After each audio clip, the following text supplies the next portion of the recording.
Hello everybody and welcome to Asus at Gamescom to look at some new AMD motherboards. This is X670E in the flesh. We have some absolutely huge, behemoth, gigantic motherboards that are genuinely bordering on so heavy you can't really hold them with one hand. We have some more entry-level boards like the TUF Gaming. And then, believe it or not, actually one of my personal favorites, the new Gene motherboard. And all of these are of course AM5 motherboards for the very next generation of AMD Ryzen CPUs that are coming very soon, and they give you even more gaming performance. Right, so AM5, everything you need to know. This is Asus's lineup of X670E. Remember, there are 3 different variants now. You've got X670E, X670 and B650. And the first thing really you need to know about this is the prime one. So this is the entry-level extreme high-end, which is also a bit confusing. But I think the most notable change is that you can actually take this cover off, which is dangerous. People are going to get upset. Maybe I'm not going to take the cover off. I don't want to risk it. We can open it up, and this actually starts to look a little bit like an Intel motherboard because, as you can see, the pins are actually now on the motherboard itself. So the CPU itself is going to look a bit like an Intel CPU, and if you're going to damage anything, it's probably going to be the motherboard rather than the CPU. Editor Cole actually pointed out something very important about this, and this is pretty much all about the 5s. So this is AM5, PCI Generation 5, not only for SSDs, but also for graphics. But in the immediate future, it's all going to be about Generation 5 SSDs. These are going to be super fast. At the moment, maybe 11,000 megabits a second or something like that. So, or megabytes a second, I should say. So it's going to be huge speeds, but we'll be testing those when they come in. But then you just have so much. I think that's my main takeaway actually from seeing these new motherboards in the flesh. There's just so much on them. They're all so overbuilt. And the bad news with this is it means that these motherboards are going to start at very high prices. These are the extreme models, so cheaper ones are going to be available, remember. But there's definitely a lot going on here. Even the I/O from a prime motherboard. I mean, just look at this. There is so many ports on this. This is absolutely insane. I don't really know why you'd want to go higher end than this, but you certainly can, and Asus will definitely sell you a more expensive motherboard. So if we now spin round, and then I'll remember that actually the next board up is next to it. This is the TUF motherboard, and TUFs are usually the ones I recommend because they have a few different extra gaming features and software, but then you have a little bit more on the motherboard itself. And you can see this is definitely a very well-built motherboard. If you do want some chipset cooling, you want to do a bit of overclocking, then this is going to be a brilliant entry level into that. And there is actually new technology and software where you can have the precision boost of the AMD CPUs as well as some manual overclocking as well, so it's a bit dynamic. You can pick between the two rather than being locked into one choice, which is pretty nice. And same again, plenty of I/O. These two are going to be pretty similar, but if you do want to step it up to something a little bit more expensive, we do have one of these motherboards right here. This is the Gaming E, and immediately picking this one up, it feels very, very expensive. This is a very heavy motherboard. I mean, you can see how vertically stacked this is. This is definitely a step up. So you've got more cooling for the VRM. So again, if you want to do some more extreme overclocking, then you can do that. And I think the thing for me really with this generation, not only of CPUs, but also graphics cards, is all about power delivery. If you do want to put more power and get more performance out of all of these different components, then as far as we know at the moment, you should be able to do that. Obviously, it's going to generate more heat, it's going to cost you more money, we're in a cost of living crisis, and manufacturers are wanting to push more powerful things literally into your homes, but if you're someone that likes that, then you've certainly got that option. And look at the I/O.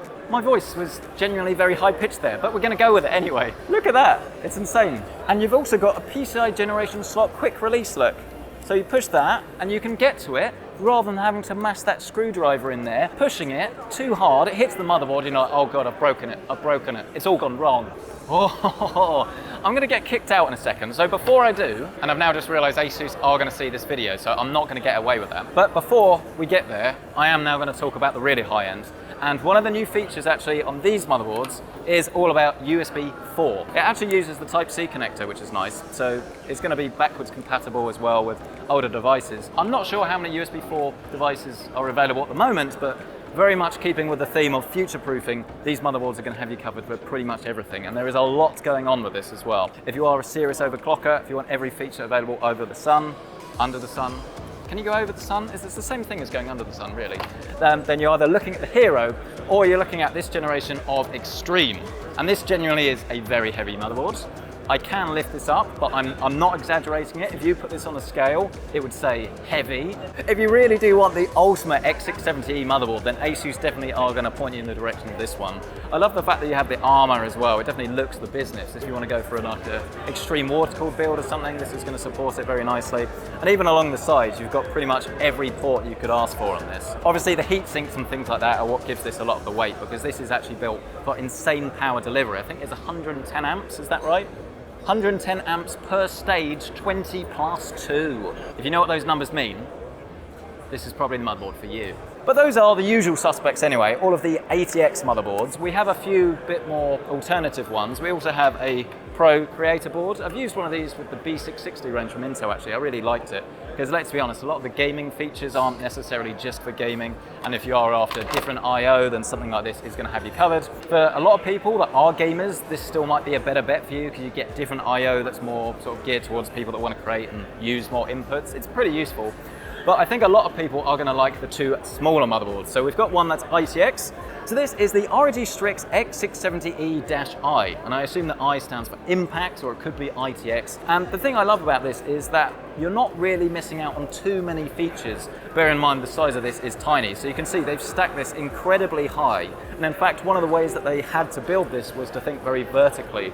So you've got two M.2 slots here for your Gen 5 SSDs, so one at the top, one at the bottom. And this also sort of leaches in, if you like, to the back I/O plate, which is also a heatsink for the chipset. So the cooling is all done by this very large block. It's quite a cool way of doing it, but then it's very dense in terms of I/O as well. So you've got your USB, you've got USB Type-C. I'm not sure what this is. Oh, actually I am. This is really cool. This is actually a new connector, because some of the ports just didn't fit on this, including the back of the I/O.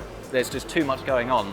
So you actually plug into this externally. It sits on your desk, and this is where you can add extra things like USB, general I/O, and then you've also got like a volume control wheel and things. They've added more utility. It's a pretty cool way of doing things. It's just not going to work if your PC is quite far away from your desk. But for most PC gamers, it almost certainly is. But if you want to go for something a little bit more mid-range, quite often a micro ATX build is going to be a bit more of an entry-level thing. A lot of the cases are cheaper. They're built that way in mind.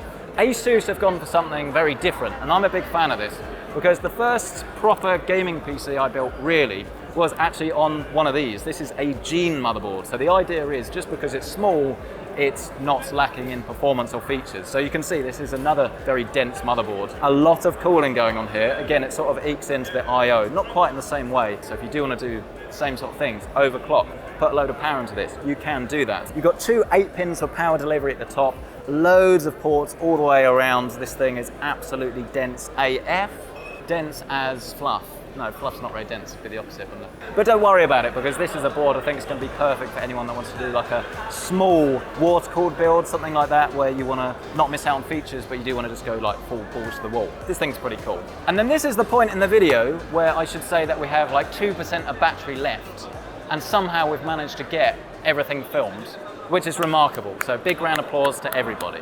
So that's some insight from me anyway. I am sorry about the battery situation. I promise I will fire my cameraman. It was actually my fault, it's stuck in the suitcase, I apologise. But I would absolutely love to hear your thoughts on the upcoming AMD motherboards, because my concern is definitely going to be pricing and whether people are actually going to be buying these. So I'd love to know, will you be checking any of these out? Are you actually planning to get this? Are you waiting for next gen Intel? Are you going to be upgrading, or do you think all of this is a bit much? I'd love to hear from you, so I'll see you in the next video. Also, check out the shorts. Check out the shorts. We love the shorts, things we love to see.